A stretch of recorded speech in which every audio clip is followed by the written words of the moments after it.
Hello everyone, my name is Brittany and welcome back to my channel. And today I'm going to be reading the third installment in the Skyward series. It's Brittany, bitch.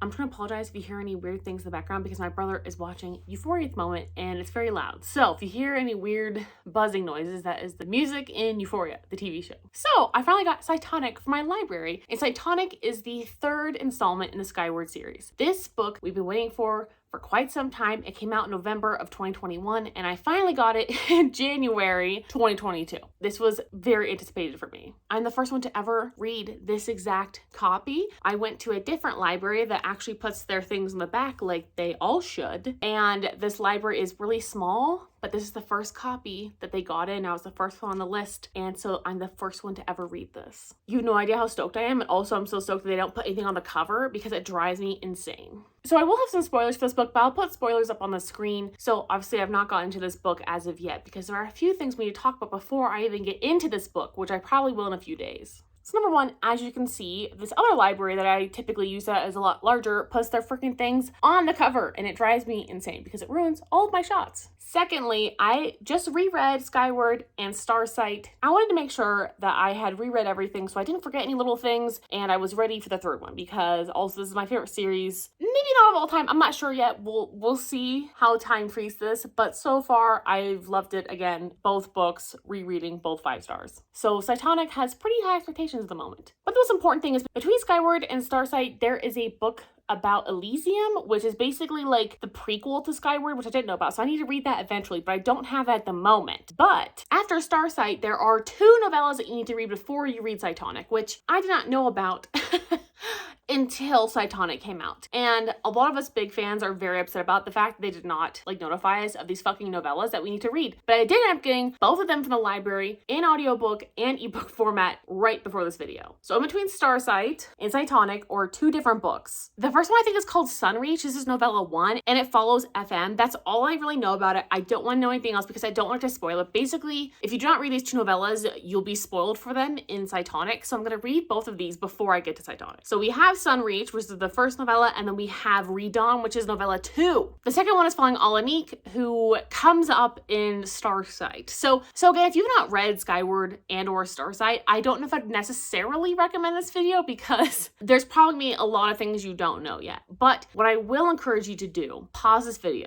save it in your watch later, read all the books, and then come back. Or at least read Skyward and Starsight, and then I'll kind of try to give you spoiler-free stuff for the rest of it. But you should definitely read the first 2 novels. Amazing. There's also another freaking novella, which is after Cytonic. So after I read Cytonic, then I could read that one. I think it's called Evermore or something. And I'll put it on the screen right here. And I don't know who this character is. I have no idea. I didn't even look at it. Okay, I just added it to my want to read and that was it. I am not getting spoiled for shit. So after I finish Sunreach and ReDawn, I'm going to attempt Cytonic. And this is actually the shortest book out of all 3 of the actual novels of the series. This one's only like 400 pages. I've looked twice, but I don't want to spoil myself, but it's like a little over 400 pages, which is quite short because both the other ones were like 450. So maybe the novellas make up for it, but you have to read both of them before we read this. So I'm going to read both of those. I'm going to give you updates along the way, and then I'm going to read this. So in a couple of days, I'm going to get into all of those, and then I'll be back to update you.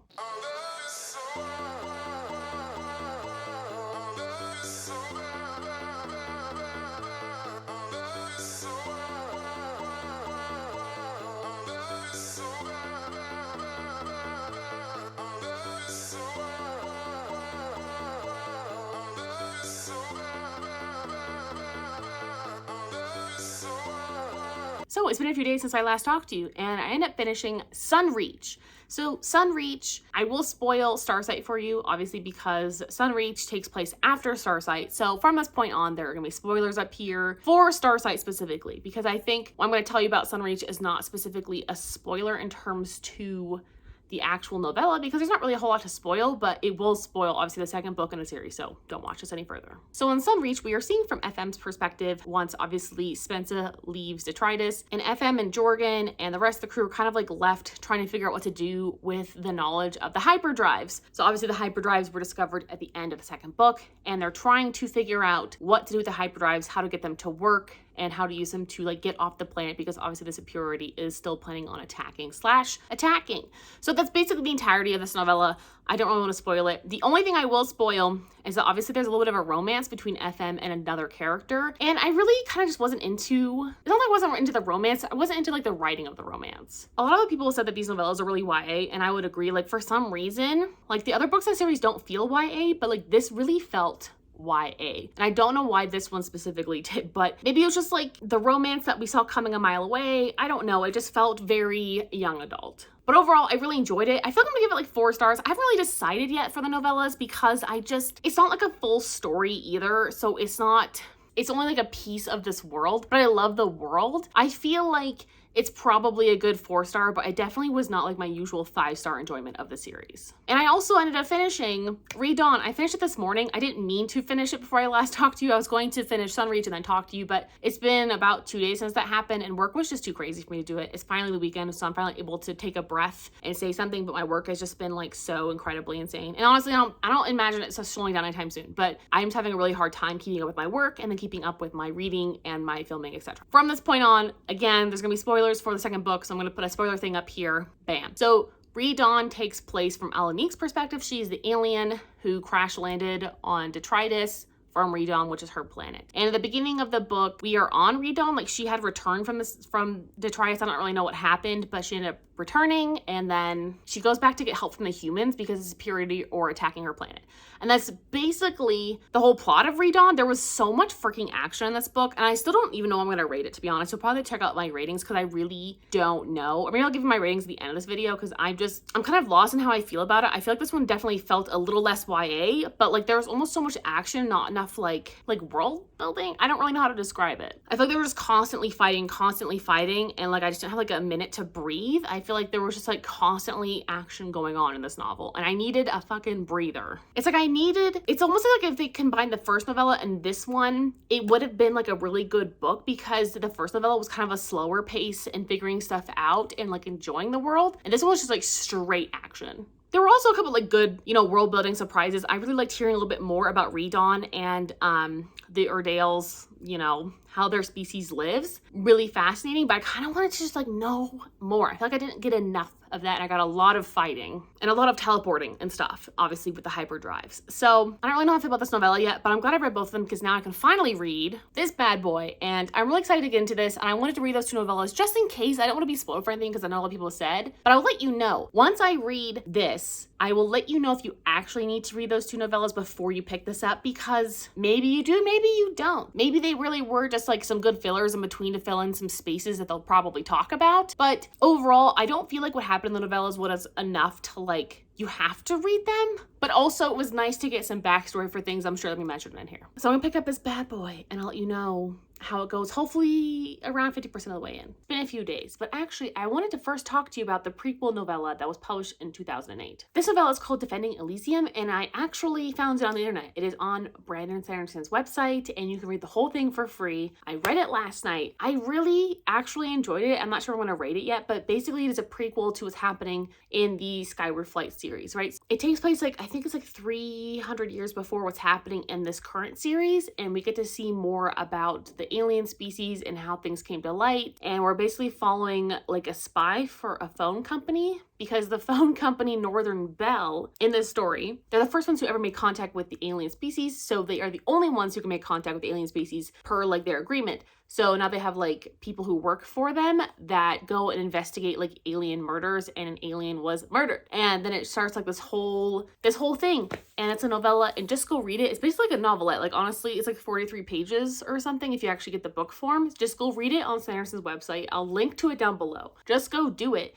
if you're into the series, because you're supposed to read it after Skyward, so you need to at least have read Skyward, or else it's going to obviously spoil a few things. But I would totally recommend it. I thought it was so interesting, and I just kind of was looking it up, and I wasn't even sure if I was going to read it for this, and then I realized I could find it on his website, and I was like, fuck yeah, I'm going to do it. And a lot of people were saying in the Cytonic reviews, which is why I went and looked at it, They were saying that if you read that novella, that you would have more of an appreciation for the third novel, which is Cytonic. So obviously I'm 140 something pages into this. I really don't know how to feel about it yet. It's not captivating me, unfortunately, like the first two in the series did. Even the novellas really captured my attention. This one is taking a lot longer for me to like care about, if that makes sense. We are also at a very different location, and we have a very limited cast of characters, which usually I really enjoy, but for this, it just feels a little slow. This book honestly feels like a side character going through like a video game, and that's kind of the best way to describe how I feel about this so far. And the scenery, because obviously where we left off, the second book, Starsight, you know, it left us in like a really interesting position because I didn't really know what was going to happen. But this was kind of like not what I was expecting in a way. Like I really wasn't expecting this. It just feels like such a departure from the series. Like it just feels like such a side track. And not like in a bad way, it's just I'm having a really hard time connecting with it for some reason, and I just don't know if it's just our scenery in this or the very limited cast of characters that does not include so many people that we've come to love from Detritus. Like I just really don't know how I feel about it yet. Like I really don't know. We're gonna find out. I'm really trying to get through this as fast as I can, but I'm not super invested in it, which is not ideal. Anywho, I'm going to continue on. I'm hopefully going to get quite a bit farther into this before I talk to you next. I really wish I could update you every day, but it's probably been like 3 days and I'm barely 150 pages into this, which is a little bit of a problem because this is like 415 pages. So I really need to be reading this a lot faster. But again, it's not feeling like the 5-star it should be. It's just not.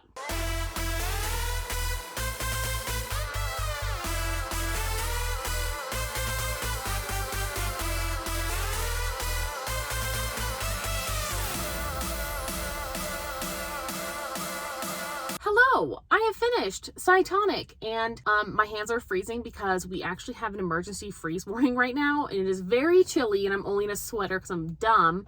And then I didn't turn the heat on in my car because it was like a 10-minute drive and I thought I was gonna be fine. So if I shake at all, I'm freezing. I'm not mad at this book, but it wasn't my favorite either. I think it's probably gonna get like around a 3-star. I haven't fully decided yet because this book is just so polarizing for me, and I feel like it's a very divisive book no matter what. But for me, I really don't know how I feel about it. Like I'm having a really hard time deciding what I'm gonna rate it because it's definitely my least favorite in the series, but it contains a few little things that are needed for the series to continue. There's a lot of little things in here that are needed for Defiant, which is the last and 4th book in the series. And I heard there's gonna be other novellas that are gonna be coming out as well. So was it my favorite book? Absolutely not. I'm very disappointed. I even told my brother I was kind of depressed because it just wasn't the book I was expecting. I feel like for the first 80%, I wasn't really invested whatsoever. I'm not invested in this Jumanji nowhere bullshit, and it just didn't work for me. And then the last like 20%, I really enjoyed it because we kind of got back to the superiority and the politics, but the plot actually became important. I feel like for like the first 75% of this, there really wasn't a whole lot of plot.